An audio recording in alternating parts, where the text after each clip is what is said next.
Gulf രാഷ്ട്രങ്ങൾക്ക് ശക്തമായ മുന്നറിയിപ്പ് നൽകിയിരിക്കുകയാണ് ഇപ്പോൾ റഷ്യയുടെ UN പ്രതിനിധി. അദ്ദേഹം പറയുന്നത്, നിങ്ങൾ ഈ യുദ്ധത്തിൽ നേരിട്ട് ഇടപെട്ടാലും ഇല്ലെങ്കിലും ഇത്തരത്തിലുള്ളൊരു ഗതിയായിരിക്കും ഇറാനെതിരെ ഏത് ആക്രമണം നടത്തിയാലും ഉണ്ടാവുക എന്ന് ഞങ്ങൾ പല തവണയും ഈ ഗൾഫ് രാഷ്ട്രങ്ങൾക്ക് മുന്നറിയിപ്പ് നൽകിയിട്ടുണ്ടായിരുന്നു.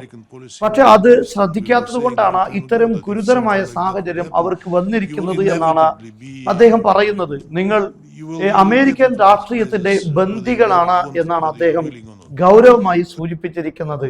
ഇറാനെതിരെയുള്ള ഏതൊരു ആക്രമണവും ഗൾഫ് രാഷ്ട്രങ്ങളിൽ, പ്രത്യേകിച്ച് GCC രാഷ്ട്രങ്ങളിൽ വലിയ ദുരന്തങ്ങൾ ആയിരിക്കും ഉണ്ടാക്കുക.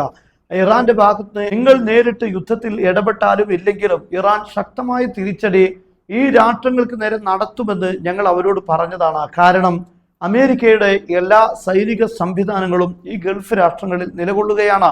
അതുകൊണ്ട് ഏത് ആക്രമണം ഇറാന് നേരെ അമേരിക്കയോ ഇസ്രയേലോ നടത്തിയാലും അതിനുള്ള പ്രത്യാക്രമണം ഉണ്ടാവുക ഈ ഗൾഫ് രാഷ്ട്രങ്ങളിൽ തന്നെ ആയിരിക്കും. ഈ കാര്യം ഒരുപാട് തവണ ഞങ്ങൾ ഓർമ്മപ്പെടുത്തിയിട്ടുണ്ട് എന്നാണ് റഷ്യയുടെ UN പ്രതിനിധി പറയുന്നത്. മാത്രമല്ല, നിങ്ങൾ അമേരിക്കൻ രാഷ്ട്രീയത്തിന് നിങ്ങൾ ബന്ദികളായിരിക്കുകയാണ്, അമേരിക്കയുടെ അടിമകളായി മാറിയിരിക്കുകയാണ് നിങ്ങൾ എന്ന് തുടങ്ങുന്ന കാര്യങ്ങളാണ് അദ്ദേഹം UN-ൽ വളരെ ശക്തമായ രീതിയിൽ പറഞ്ഞിരിക്കുന്നത്. നമുക്കറിയാം, റഷ്യയുടെ വളരെ പ്രധാനപ്പെട്ട പുടിന്റെ തല എന്നൊക്കെ പറയാറുള്ള ദോഗീൻ മുമ്പൊരിക്കൽ പറഞ്ഞത്, ഈ യുദ്ധം ആരംഭിക്കുന്ന ഘട്ടത്തിൽ പറഞ്ഞത് ഓർമ്മ വരികയാണ്. ഈ മുസ്ലിം ഖിലാഫത്തുകൾക്ക് വലിയ അഭിമാനവും അന്തസ്സും ഉണ്ടായിരുന്നു.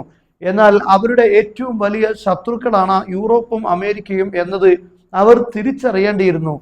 അവരുടെ പ്രധാനപ്പെട്ട സംരക്ഷണത്തിന്റെ ചുമതല അവർ നൽകിയത് അവരുടെ ഏറ്റവും വലിയ ശത്രുവിനായി എന്നതാണ് അവർ ചെയ്ത ഏറ്റവും വലിയ തെറ്റ്. ആ കാരണത്താൽ വളരെ അന്തസ്സോടെ ഭരണം നടത്തിപ്പോന്നിരുന്ന ഒരു സമൂഹം ഇന്ന് ഇത്രയും വലിയ നിസ്സാരതയും നിന്ദ്യതയും അനുഭവിക്കേണ്ടി വന്നു എന്നാണ് അദ്ദേഹം മുമ്പ് സൂചിപ്പിച്ചിരുന്നത്.